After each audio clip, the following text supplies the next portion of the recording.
प्रिय देशवासियों, नमस्कार।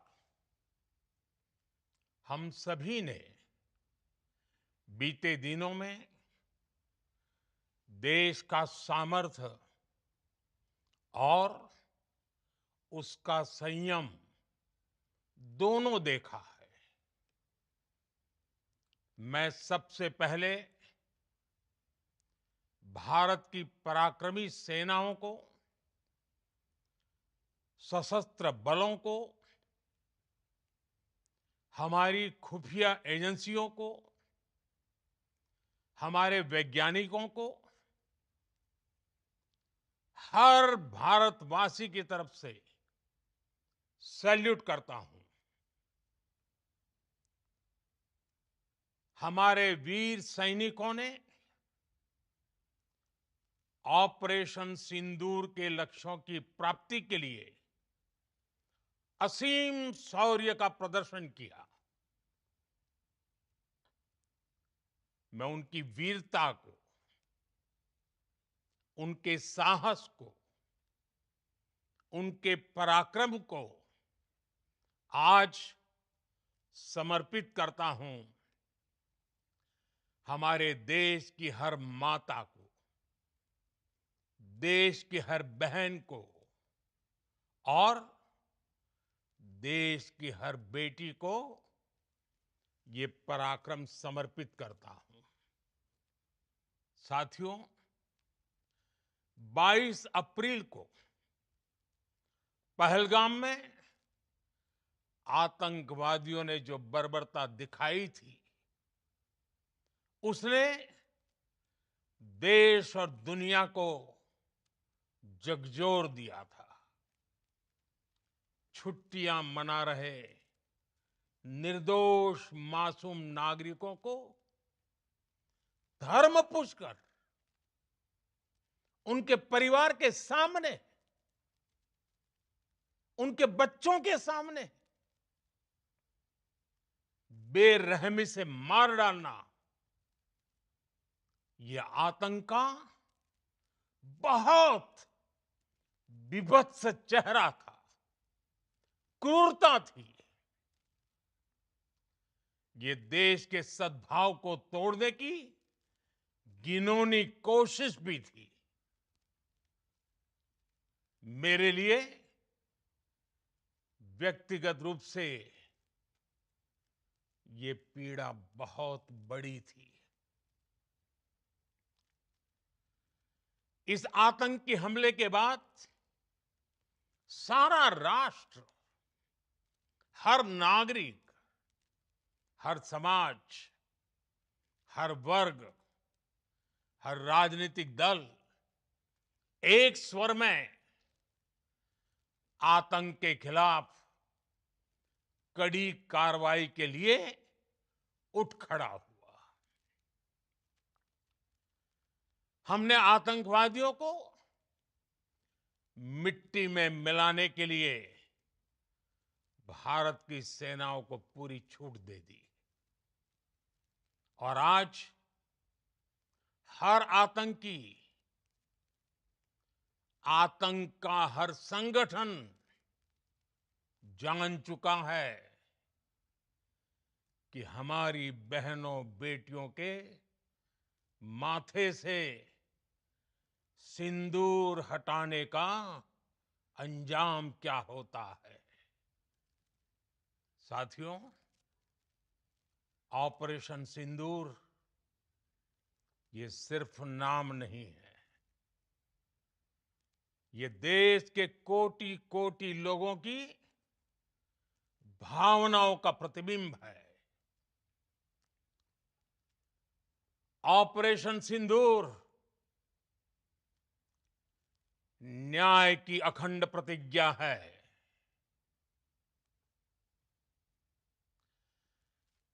6 मई की देर रात, 7 मई की सुबह पूरी दुनिया ने इस प्रतिज्ञा को परिणाम में बदलते देखा है। भारत की सेनाओं ने पाकिस्तान में आतंक के ठिकानों पर, उनके ट्रेनिंग सेंटर्स पर सटीक प्रहार किया। आतंकियों ने सपने में भी नहीं सोचा था कि भारत इतना बड़ा फैसला ले सकता है। लेकिन जब देश एकजुट होता है, नेशन फर्स्ट की भावना से भरा होता है, राष्ट्र सर्वोपरि होता है, तो फौलादी फैसले लिए जाते हैं,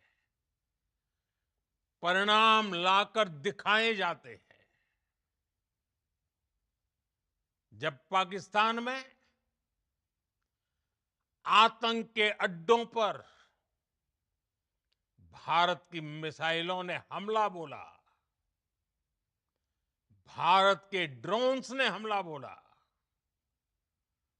तो आतंकी संगठनों की इमारतें नहीं, बल्कि उनका हौसला भी थर्रा गया। बहावलपुर और मुरिद के जैसे आतंकी ठिकाने एक प्रकार से ग्लोबल टेररिज्म की यूनिवर्सिटीज रही है। दुनिया में कहीं पर भी जो बड़े आतंकी हमले हुए हैं, चाहे 9/11 हो, चाहे लंदन ट्यूब बॉम्बिंग हो, या भारत में दशकों से जो बड़े बड़े आतंकी हमले हुए हैं, उन सब के तार कहीं ना कहीं आतंक के इन्हीं ठिकानों से जुड़ते रहे हैं। आतंकियों ने हमारी बहनों का सिंदूर उजाड़ा था, इसलिए भारत ने आतंक के ये हेडक्वार्टर्स उजाड़ दिए। भारत के इन हमलों में 100 से अधिक खूंखार आतंकवादियों को मौत के घाट उतारा गया है। आतंक के बहुत सारे आका बीते 2.5-3 दशकों से खुलेआम पाकिस्तान में घूम रहे थे, जो भारत के खिलाफ साजिशें करते थे। उन्हें भारत ने एक झटके में खत्म कर दिया। साथियों, भारत की इस कार्रवाई से पाकिस्तान घोर निराशा में गिर गया था, हताशा में गिर गया था, बौखला गया था।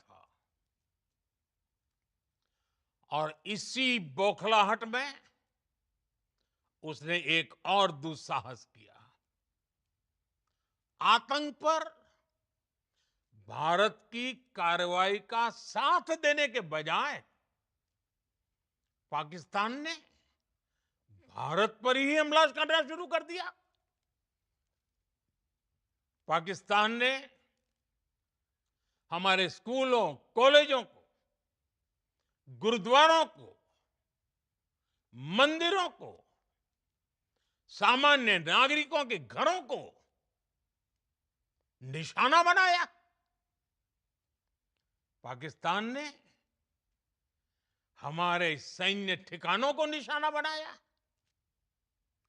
लेकिन इसमें भी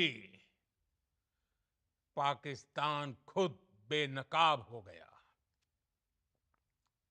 दुनिया ने देखा कि कैसे पाकिस्तान के ड्रोन्स, पाकिस्तान की मिसाइलें भारत के सामने तिनके की तरह बिखर गई। भारत के सशक्त एयर डिफेंस सिस्टम ने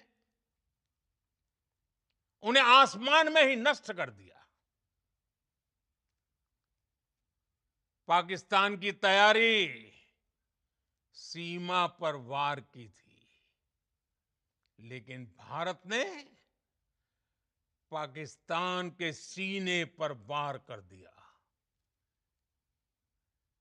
भारत के ड्रोन्स, भारत की मिसाइलों ने सटीकता के साथ हमला किया। पाकिस्तानी वायुसेना के उन एयरबेस को नुकसान पहुंचाया, जिस पर पाकिस्तान को बहुत घमंड था। भारत ने पहले 3 दिनों में ही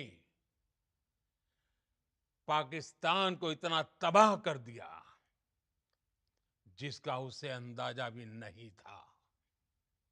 इसलिए भारत की आक्रामक कार्रवाई के बाद पाकिस्तान बचने के रास्ते खोजने लगा। पाकिस्तान दुनिया भर में तनाव कम करने के लिए गुहार लगा रहा था, और बुरी तरह पीटने के बाद इसी मजबूरी में 10 मई की दोपहर को पाकिस्तानी सेना ने हमारे डीजीएमओ को संपर्क किया। तब तक हम आतंकवाद के इंफ्रास्ट्रक्चर को बड़े पैमाने पर तबाह कर चुके थे।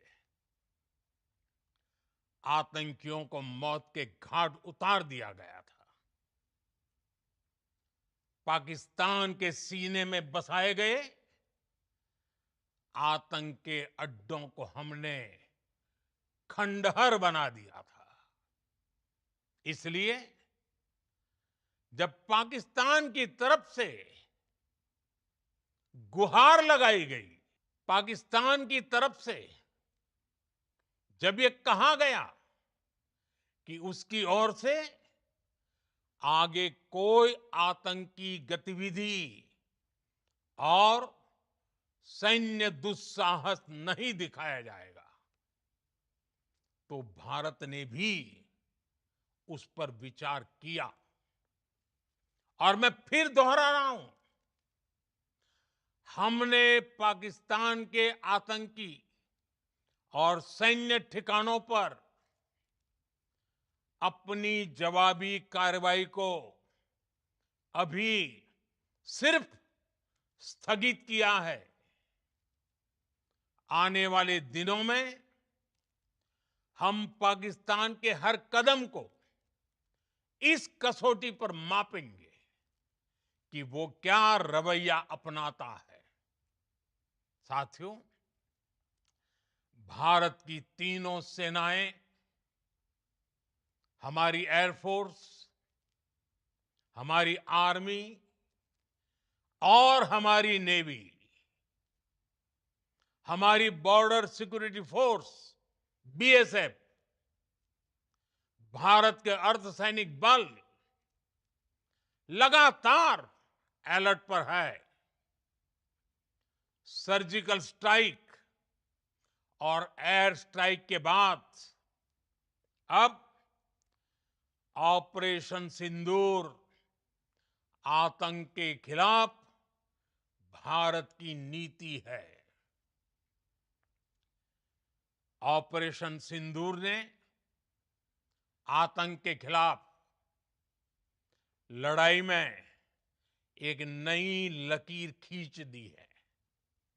एक नया पैमाना, न्यू नॉर्मल तय कर दिया है। पहला, भारत पर आतंकी हमला हुआ तो मुंह तोड़ जवाब दिया जाएगा। हम अपने तरीके से, अपनी शर्तों पर जवाब देकर रहेंगे। हर उस जगह जाकर कठोर कार्रवाई करेंगे जहां से आतंक की जड़ें निकलती हैं। दूसरा, कोई भी न्यूक्लियर ब्लैकमेल भारत नहीं सहेगा। न्यूक्लियर ब्लैकमेल की आड़ में पनप रहे आतंकी ठिकानों पर भारत सटीक और निर्णायक प्रहार करेगा। तीसरा,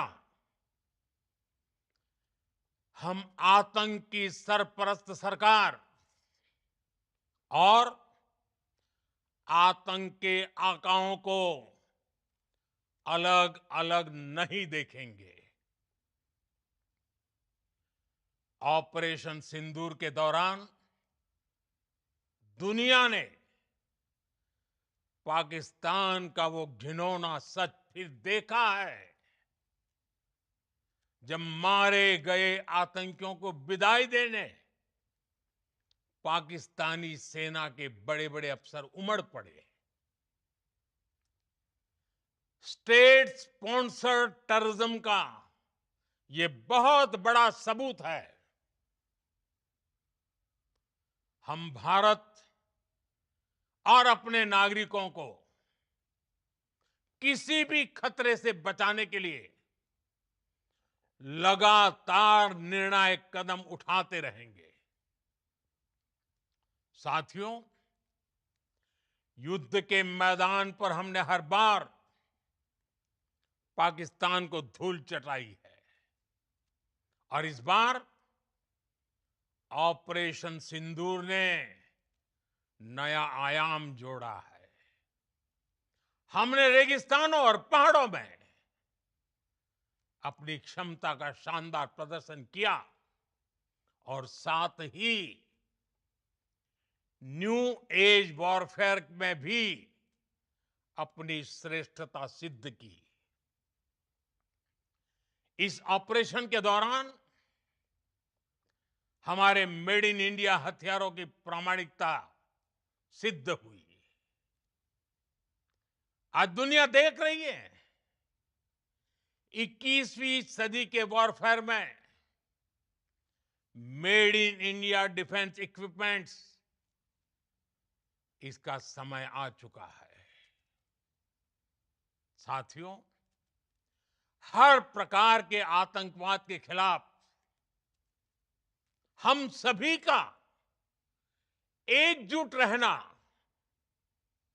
हमारी एकता हमारी सबसे बड़ी शक्ति है।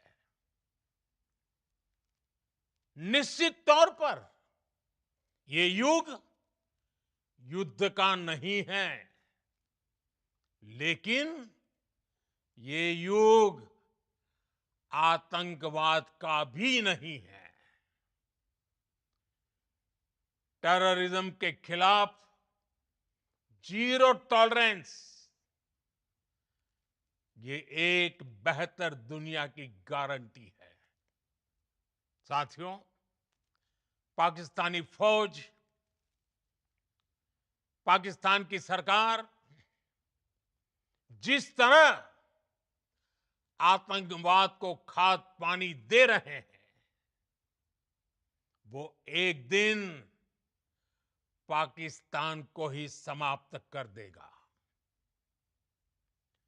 पाकिस्तान को अगर बचना है तो उसे अपने टेरर इंफ्रास्ट्रक्चर का सफाया करना ही होगा। इसके अलावा शांति का कोई रास्ता नहीं है। भारत का मत एकदम स्पष्ट है। टेरर और टॉक एक साथ नहीं हो सकते।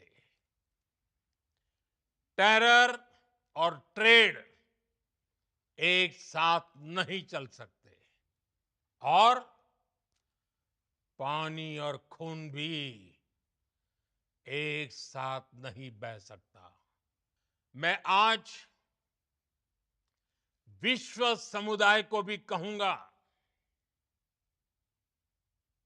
हमारी घोषित नीति रही है अगर पाकिस्तान से बात होगी तो टेररिज्म पर ही होगी। अगर पाकिस्तान से बात होगी तो पाक ऑक्युपाइड कश्मीर पीओके उस पर ही होगी। प्रिय देशवासियों, आज बुद्ध पूर्णिमा है। भगवान बुद्ध ने हमें शांति का रास्ता दिखाया है। शांति का मार्ग भी शक्ति से होकर जाता है। मानवता शांति और समृद्धि की तरफ बढ़े, हर भारतीय शांति से जी सके, विकसित भारत के सपने को पूरा कर सके, इसके लिए भारत का शक्तिशाली होना बहुत जरूरी है। और आवश्यकता पड़ने पर इस शक्ति का इस्तेमाल भी जरूरी है। और पिछले कुछ दिनों में भारत ने यही किया है। मैं एक बार फिर भारत की सेना और सशस्त्र बलों को सैल्यूट करता हूं। हम भारतवासी के हौसले, हर भारतवासी का एकजुटता का शपथ, संकल्प, मैं उसे नमन करता हूं। बहुत बहुत धन्यवाद। भारत माता की जय। भारत माता की जय। भारत माता की जय।